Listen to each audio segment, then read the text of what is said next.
First, I want to congratulate, this is our first time together since it's been announced, but congratulate Quinn Buckner on behalf of everybody in Indiana basketball.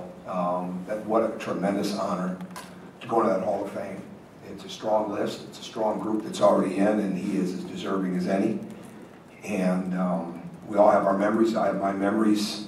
Certainly Indiana fans and Hoosier Nation has their memories, but I think the common theme for a guy like that throughout his career, throughout his business career, his TV career, his coaching career, would be tremendous leader, consummate winner.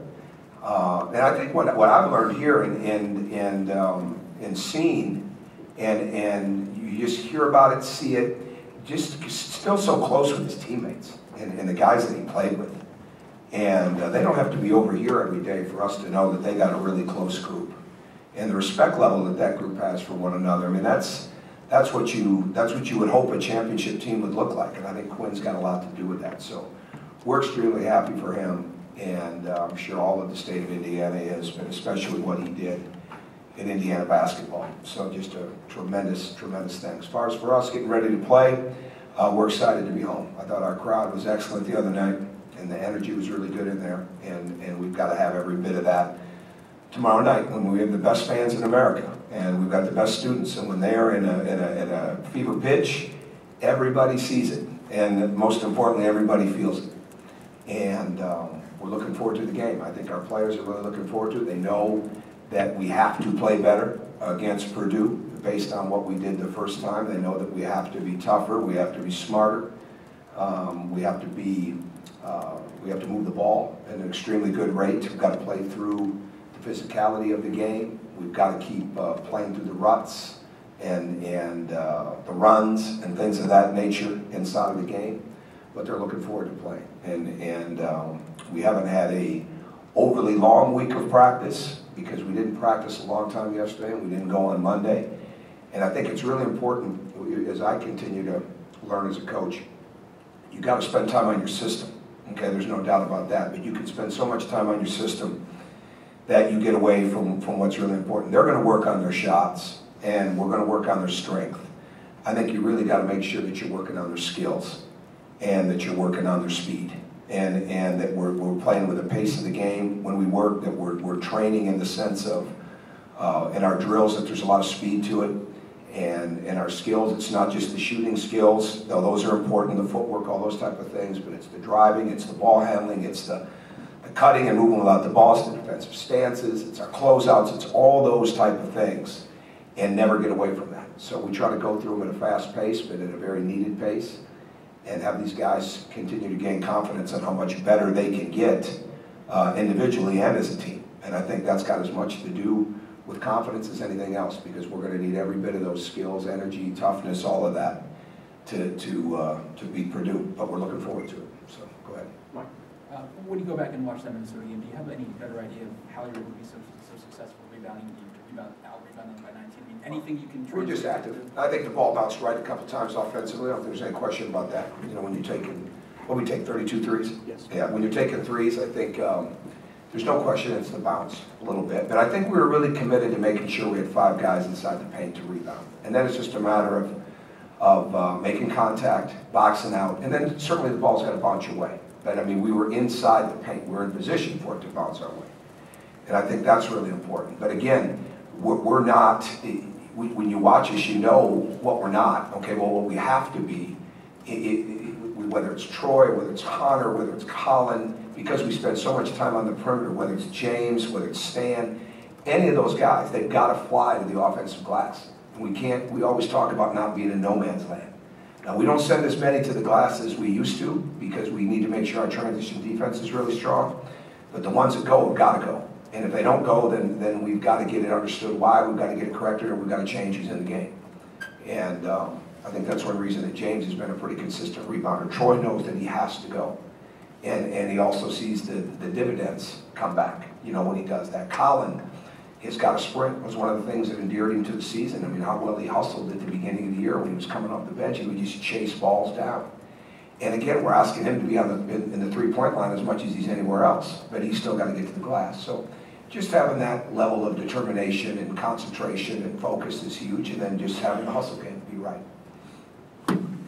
Pete. Tom, I think I have this right. Purdue's last 5 games, they haven't allowed more than 60 points. When you look I at didn't know that. yeah, So thanks for adding that. no problem. You have, you have the Big Ten's best offense against a defense that maybe is playing as well as any Big Ten defense. What's the keys for you going against a defense like that? Moving the ball. Obviously, it starts with turnovers. We've got to attack the pressure better. We didn't do a very good job of that, and when we did, we got good sound shots. We missed shots up there too. Okay, I mean, they defended us well, but we missed shots.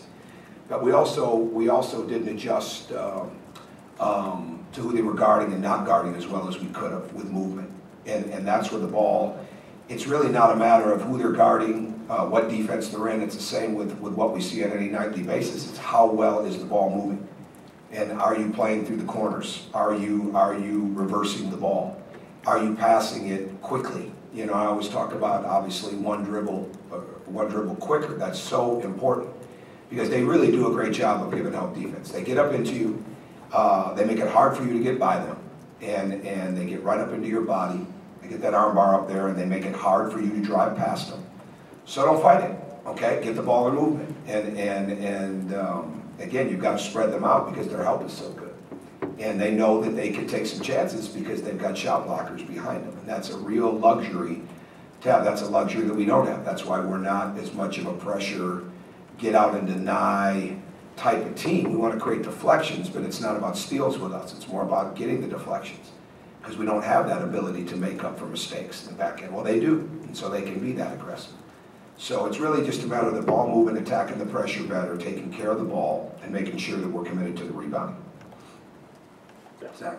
I guess this is sort of a broader question, but I think these games haven't been close for a while, and in particular, too, results have kind of been skewed. You guys kind of controlled the rivalry for a little bit. They controlled it for a little bit before that. It's just kind of been a while, I guess, since it really had a back-and-forth competitiveness to it, with both of you kind of fighting for those same spots at the top of the Big Ten standings. I know, obviously, they had the win in West Lafayette earlier this year, but do you feel like these two programs are kind of rising a little bit together at this point? Well, we respect their program. I haven't thought of it like that, so that's a hypothetical to me, but what the record says is that they're really good.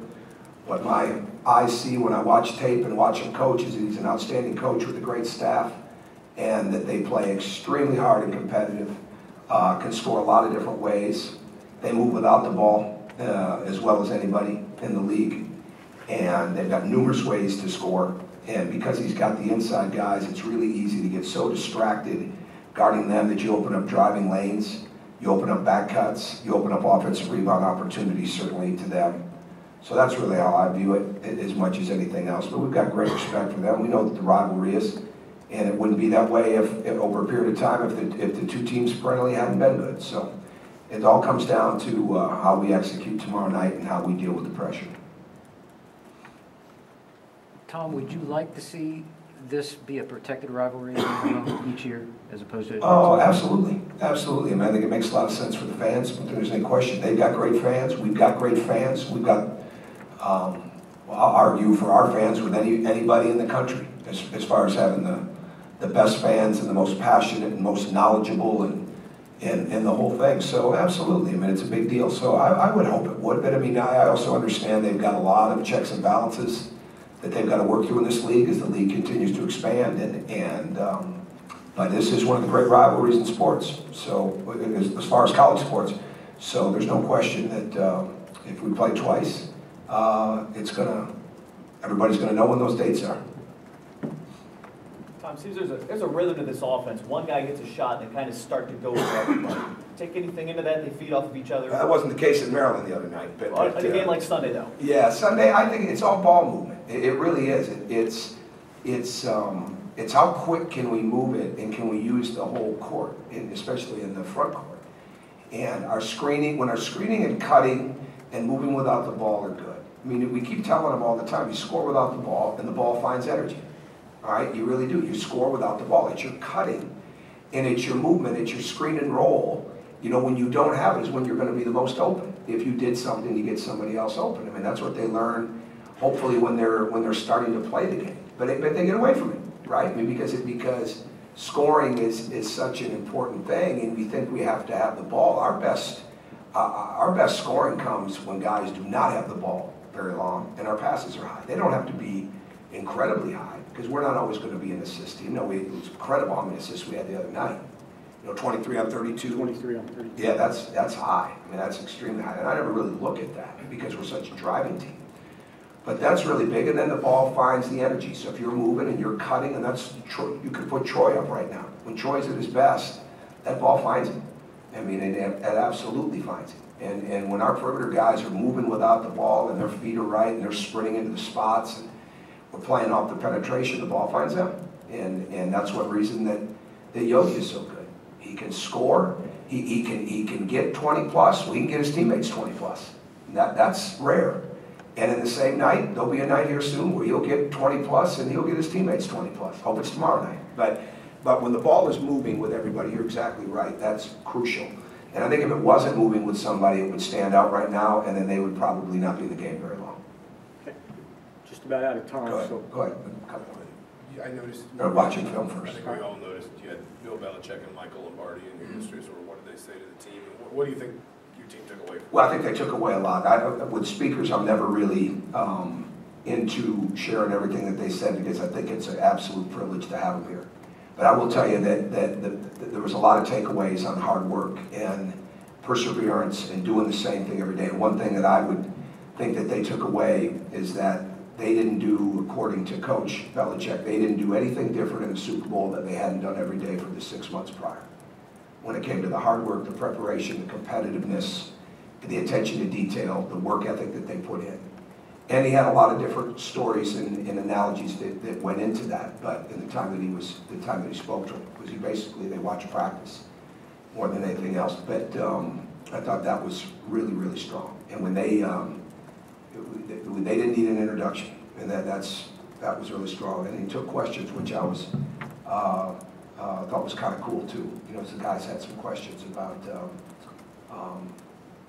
just different things with being a team in preparation, which I thought was really some mature questions in that way. So that was the biggest thing, and it was a privilege to have them here, have both of them here. How was that set up? Do you have a pre-existing relationship with those guys? I know Coach Belichick. Yeah, I don't know him great, but I know him enough. And Michael Lombardi, who works with him, is a friend of mine.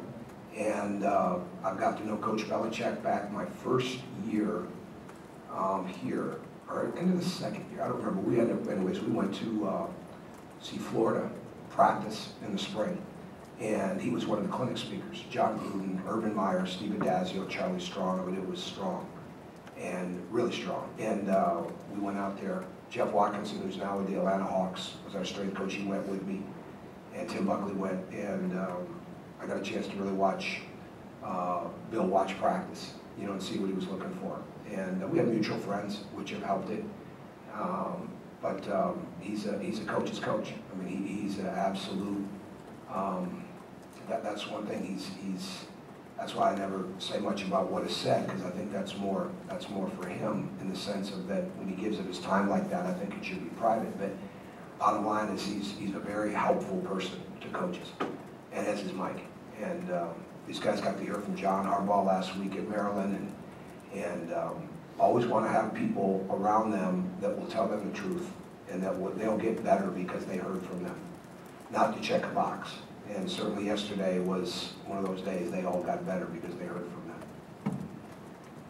you talked about the front line, but it seems like Octius has really brought them stability this year. Is he getting better as the season goes along? Because he didn't show up with them until October. We thought he was the key to the game the first time. We prepared for him in the way that we had to play because he creates so many things. With the rebounding, he's been very consistent all year long. Tremendous defender, plays without the ball, can get to the rim, making shots at Minnesota. Cuts to the baseline. A great example of why he fits so well with them, because he's always doing something. He can play in the middle of the zone. It's a very hard matchup, and so you really have to pay attention to how you're guarding him constantly, and so a lot of it at times, and they've got a lot of good players, but he has a lot to do with their success. There's no question about it. Yeah. What do you have to do to move A.J. Hammonds out of position defensively and, take him out of position so he can block shots like he did last game? Well, we just have to do what you just said. We have to. It's up to him if he moves. Okay, it's up to him if he decides if he's going to come out and play, the ball screens or play the drives. Our job is to make him have to make decisions as much as possible, and more than we did up there. Just something different. The NIT is looking at experimenting with a 30-second clock. From a coach standpoint, do you like the way it is now? Would you prefer a 30-second? Do you have I a thought? prefer it to be 24. Really? Absolutely. Why is that? Absolutely. We played with a 24-second clock in Montreal, I believe, right? Yeah. And we had the option. We loved it. So, absolutely. I mean, at 30 would be fine. But there's not as much, I shouldn't say that. I've been in some meetings where there hasn't been a lot of carrying the flag for it to shrink down. And that's disappointing.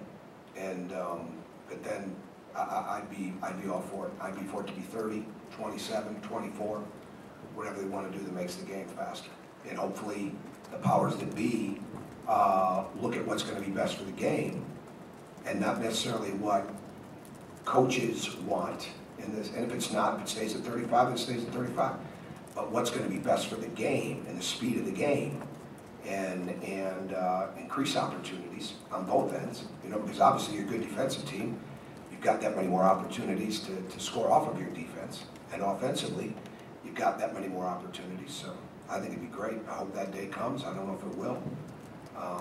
But the shorter the better for me, personally. And I think our team would enjoy the same thing.